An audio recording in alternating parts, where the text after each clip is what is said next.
Whether it happens on the show or relates to backstage decisions, wrestlers will make choices or do things they soon come to regret and would prefer to go back and change. Did you notice me turning my back? Like, I'm like, oh my God, this gotta be the last one. And then you rocked around me and gave me another one to the head. And then there was the little bit of the fallout where I was like, wow, Rock didn't really come back and talk to me very long. It affected the relationship in that for a while, I didn't think he appreciated what I was trying to do for him. Today we want to explore some of these decisions and the fallout that came from them. We were outside the ring and I was rolling him back into the ring and I said, dude, I'm hurt. I don't think I'm going to be wrestling for a while. Like, do you want to switch to finish? And he said, no, stick to the plan. And I just rolled him back in and we stuck to the plan. I wonder what that would have done for my career if we had a switch to finish. We'll be showcasing regretful promos and feuds. To me, the biggest black eye of my career. That's the one thing I wish I would have put my foot down and go, I'm not doing this. Botch segments and angles. I'm whispering to him,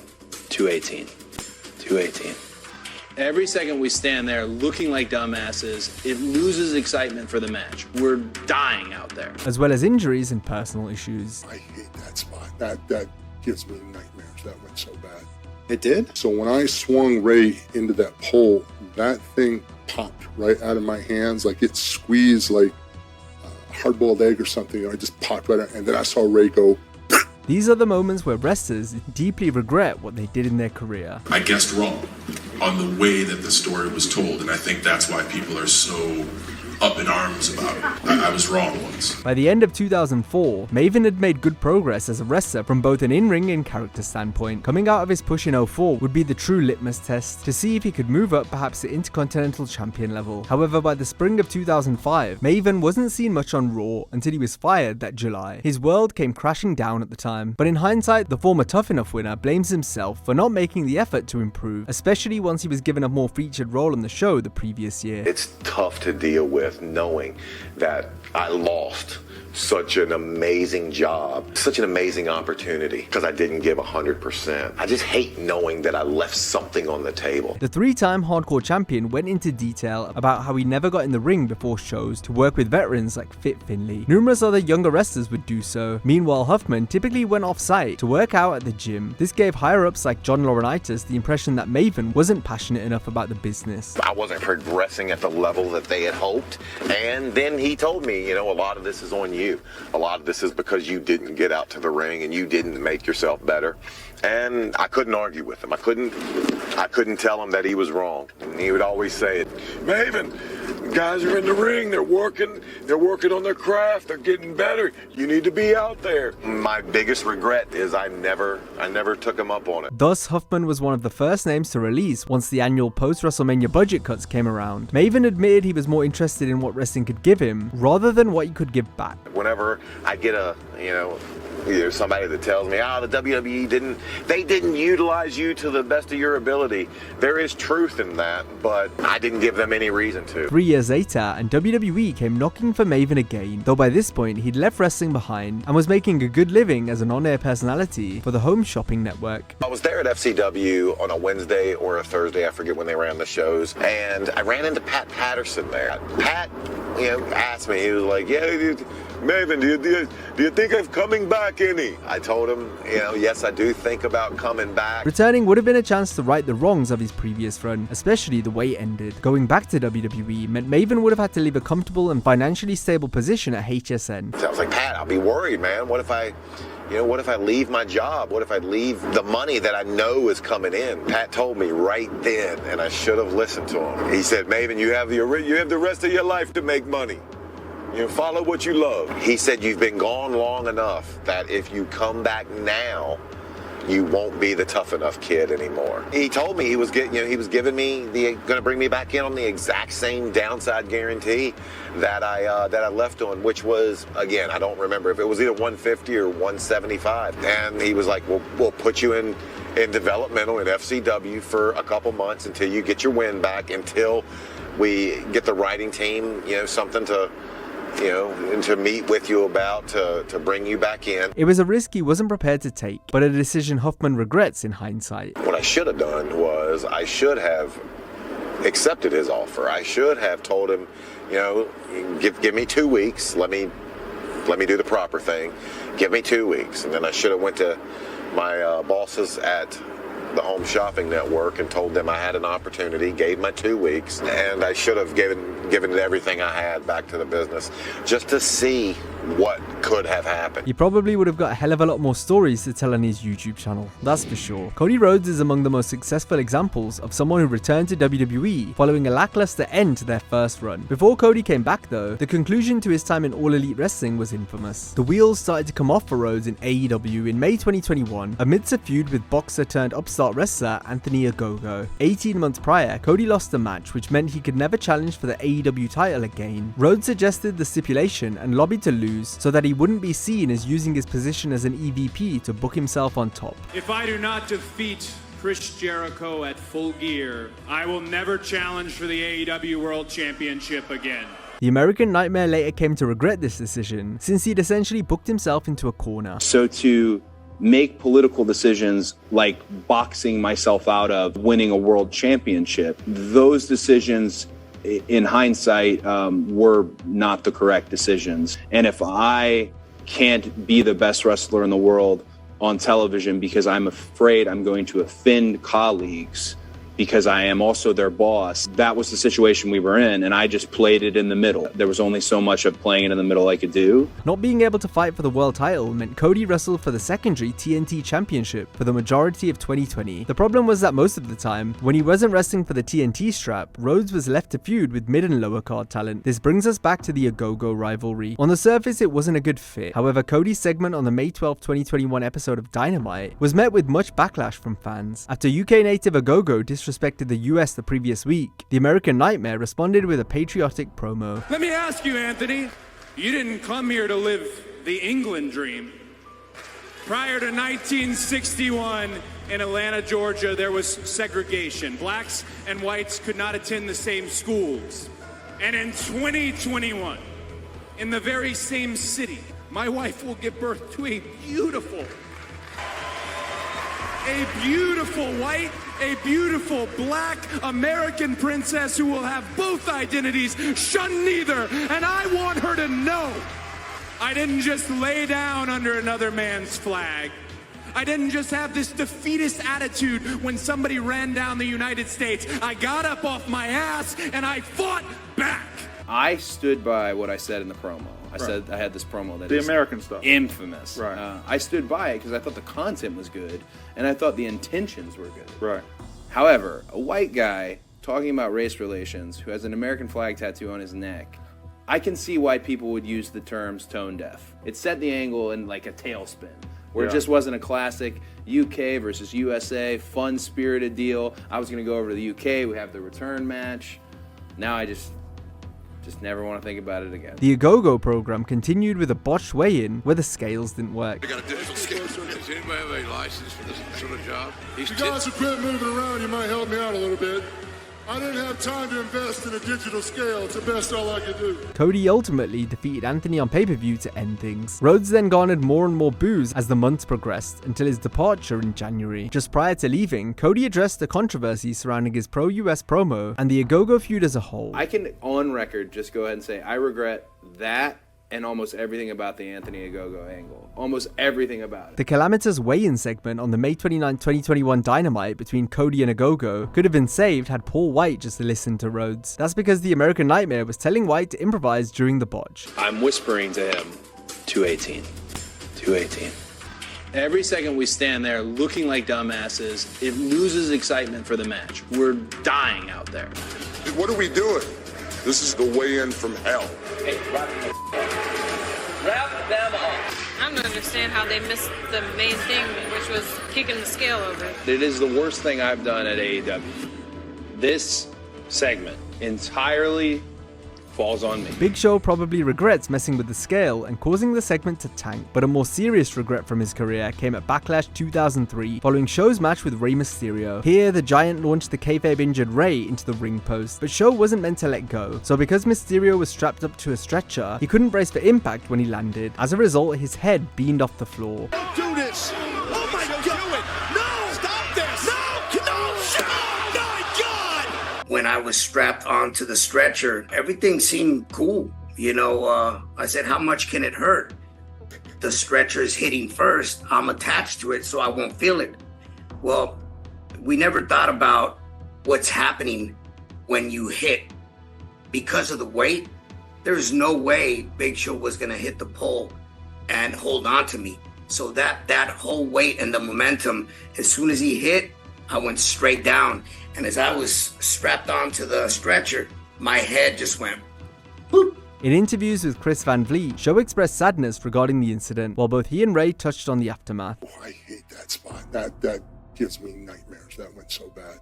It did? Oh, that went terrible. Because it was my idea. But the whole thing was I was going to swing him in the pole. I was going to swing him in the pole again. You know what I mean? And I was going to shove him back in the ring. Somebody before us, or because it sure as hell wasn't me, the guys used to put this conditioner crap on their hair. And sometimes it would get on the ropes, and it makes your hands so slimy. So when I swung Ray into that pole, that thing popped right out of my hands, like it squeezed like a hard-boiled egg or something. I just popped right out, and then I saw Ray go. So I'm freaking out on the inside, but we're still doing our thing. He's moving. Oh God, they're putting him in the ambulance. Oh my God. So I ran back to the locker room, grabbed my clothes, threw them in the car, and drove to the hospital in my rental car. Because I'm thinking like, oh man, if Ray's seriously fucked up, I'm done. I'm quitting. I'm done. Because I really cared about taking care of the other guys. Remember, Big Show was outside of the room that I was in, and he wanted to come in and check and see how I was doing. And he walks in, I was like, and he was tearing up, like, Ray, I'm sorry, are you okay? The nurse left, and obviously back then, I did have a bit of an issue with painkillers. So when the nurse left, and it was just us, I said, okay, Big Show, just trying to get something for my pain. Ray's sitting in the hospital bed with his hands behind his head, just chilling. Hey man, that was good, huh? And I'm like, you're okay? Oh yeah, man, I'm fine. I'm like, yeah. I want to, like, you know what I went through driving over here worrying? Like, Big Show and Rey Mysterio both share something quite specific with Finn Balor. All three have held a world title for less than 24 hours. The difference with Balor is that as of 2026, he never got to hold another world championship in his career. This meant his sole reign has been held under a microscope, mainly because he suffered a dislocated shoulder during his win against Seth Rollins at SummerSlam 2016 to become the inaugural Universal Champion. Finn is now driven.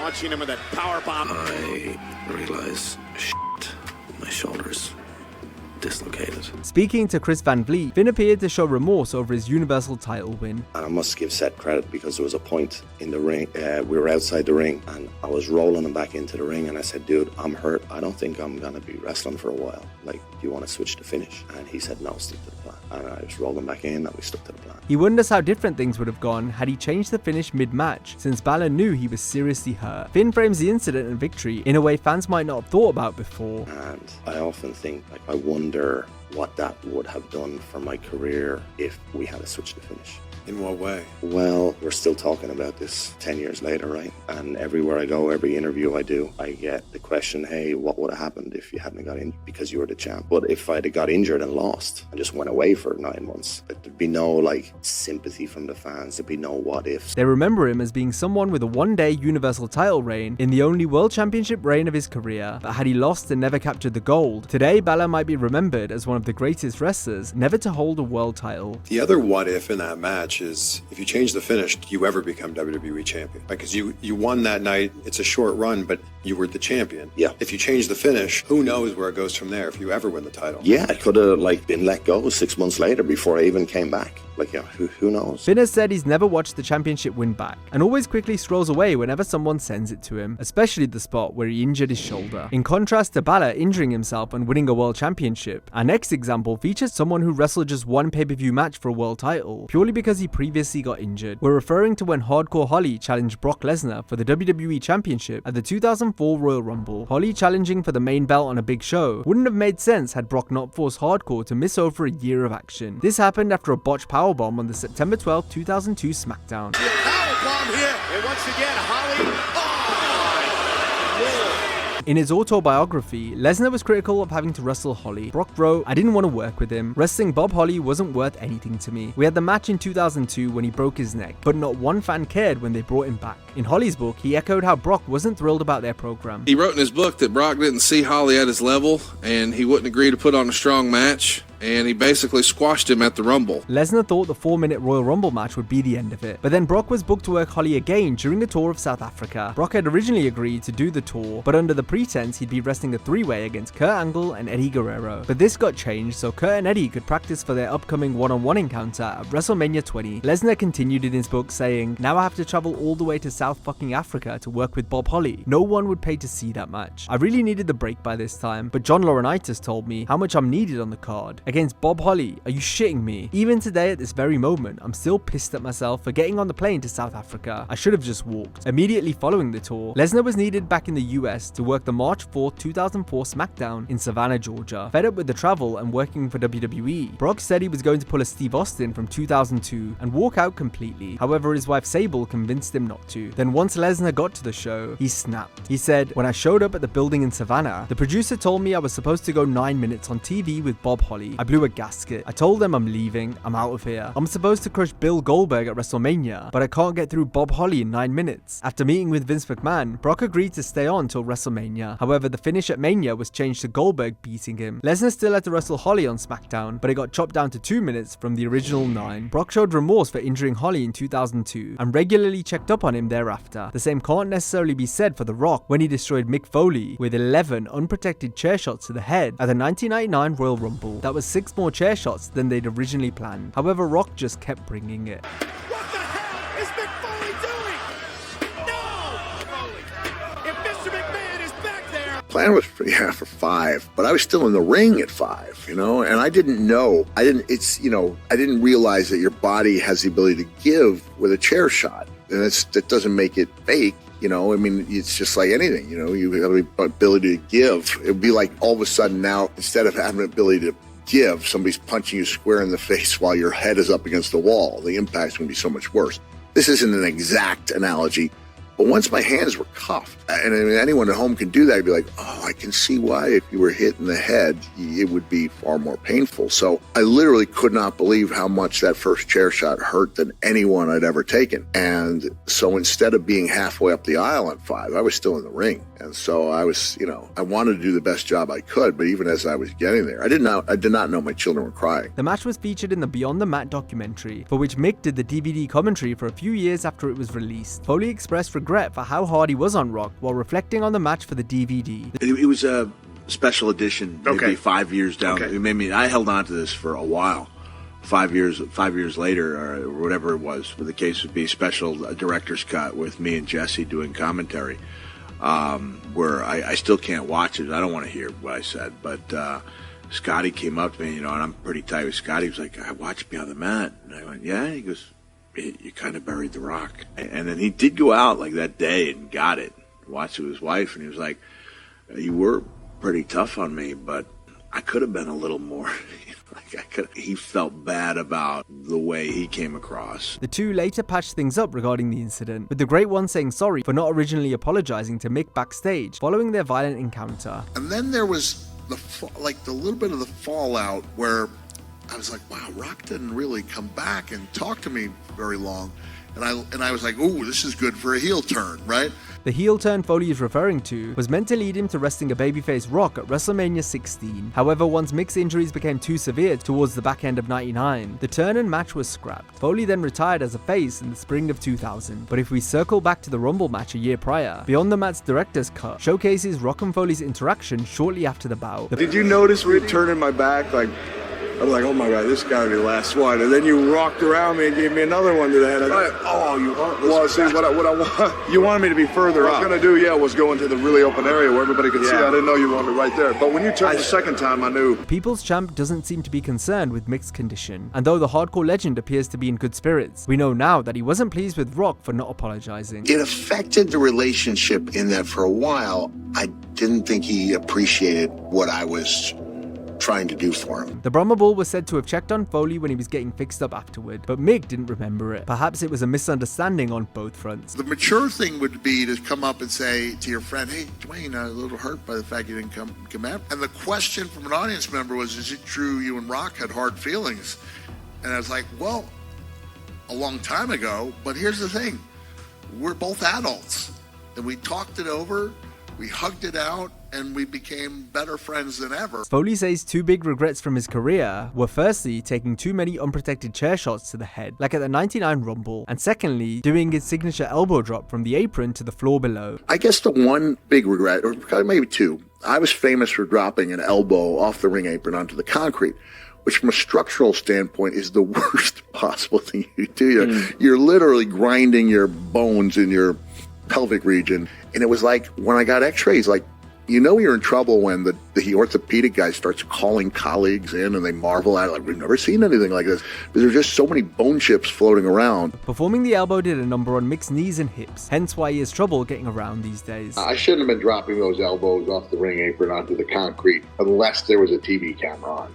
And even then you could argue I shouldn't have been doing that. That was my big move. I thought this is where the Darby Allin philosophy comes in. I think everyone should see the best match that I have. And so it's a kind of a catch-22 because I would say, yes, I wouldn't have done those things. But it was doing those things that made me who I was, that got me where I went. But I still should have put my hand up when I saw metal objects traveling at high speed. So that's going to be my final answer. Should have put my hand up. In the scripted promo era, wrestlers would often be given dialogue they weren't comfortable with or would never normally say, but not everyone had the stroke or were in a high enough position to turn stuff down. This was the case for Shelton Benjamin in July 2009. Before a match with Japanese wrestler Yoshitotsu, Shelton was asked to cut a stereotypical promo making fun of Japan and the accent. Yoshi-san, gold standard. You pick wrong night to come here. Stand back or I call Godzilla. It's something Benjamin deeply regrets and wishes he had refused, as revealed in an interview with Chris Van Vliet in 2024. To me, the biggest black eye of my career. It didn't reflect who I was then. It doesn't reflect who I am now. That's the one thing I wish I would have put my foot down and go, I'm not doing this. Jinder Mahal was someone who also fell victim to awful writing. During his run as WWE champion, Mahal didn't want to be just another stereotypical foreign heel. That has given us Mahatma Gandhi and Mother Teresa has now given us the greatest champion of them all. But try telling that to Vince McMahon, who booked him as such, and insisted Jinder to cut another unfunny and woefully bad anti-Japanese promo. This time it was Shinsuke Nakamura on the receiving end during an episode of SmackDown from September 2017. Shinsuke, you always look the same. They call you Mr. Miyagi. When somebody yells out, Godzilla, they will tell you you look like Pikachu is having a seizure. In an interview with Chris Van Vliet, Mahal spoke about being very apprehensive, but Vince was persistent. So I even asked Vince, like, this is going to get negative backlash. He said, no, don't worry, who cares? Did the promo, was not happy with it, not proud of myself for doing it. Really wish that I could take that moment back. After receiving much negative backlash from the promo, the WWE PR team wrote an apology statement for Jinder to tweet, but McMahon told him not to post it. Came up with a statement, and as we were about to tweet it, he said, actually Vince changed his mind, he said no. Despite being consistently pushed in a top position on WWE programming, behind the scenes things were beginning to unravel for Randy Orton in 2005 due to substance abuse issues, as well as late night partying. But it was getting worse and worse, and I was gonna kill myself. Both of which forced him to miss a rehearsal for his match with The Undertaker the day before WrestleMania 21. Because I was up all night the night before, I slept in through the alarm and I missed the entire Undertaker rehearsal. That's probably one of my biggest regrets in the business. Later that night, Orton inducted his father, Cowboy Bob, into the Hall of Fame. Randy was still going on barely any sleep and didn't prepare a speech ahead of time, something he would live to regret after how the induction went. I had no notes, no speech. I went up there and I winged it. And it was probably less than 90 seconds. I was out of it. That was probably one of my biggest fails. It's not giving my father his proper due, what he deserved. That's probably my biggest regret. In 2006, Orton made a comment disrespecting Eddie Guerrero, who had just passed away. Eddie ain't in heaven. Eddie's down there. In hell! Randy describes it as the most uncomfortable thing he ever had to do in his career. 100% was not comfortable with it. Ray and myself went to Vicky, and Vicky gave us her blessing, and she said the same thing. Eddie would have wanted to help you guys in this manner. The decision to have Nexus lose at the 2010 SummerSlam shocked fans. The group definitely suffered from it, but it was the way in which they lost that did even further damage. It was up to the talent to work out the finish. John Cena decided that it would come down to him against Wade Barrett and Justin Gabriel, where Cena would take a DDT on the exposed floor, only to come back and defeat both Gabriel and Barrett, recovering from the DDT within 90 seconds, and winning the entire bout within 3 minutes. Despite pushback from the Nexus and John's teammates on the night, Edge and Chris Jericho. We got told that finish, and Chris and I went, oh, what? That makes no sense. They gotta go over. Later on that day, we spoke to John Cena too. He reiterated the message from Vince that SummerSlam needs to have a happy ending. The kids need to go home happy. I thought it was then. I think it's now. It was a bad decision, and that's how we did it. Cena went ahead with the planned finish, but later admitted he was wrong in doing so. I guessed wrong on the way that the story was told, and I think that's why people are so up in arms about it. But we tell so many stories. I was wrong once. Our final example goes back to right before the term Divas was coined in WWE, whereby bra and panties matches and bikini contests were all the rage. They started in the Attitude Era and became a regular occurrence by the Ruthless Aggression Era, as this was the sentiment from the company at the time. It's even more crazy now that we know how uncomfortable some of the ladies were when participating in these types of skits. While speaking to Chris Van Vliet and Ariel Helwani, Torrie Wilson describes the anxiety she went through before such segments. It's taken a long time. I didn't watch wrestling. I didn't want anything to do with wrestling for many years after I left.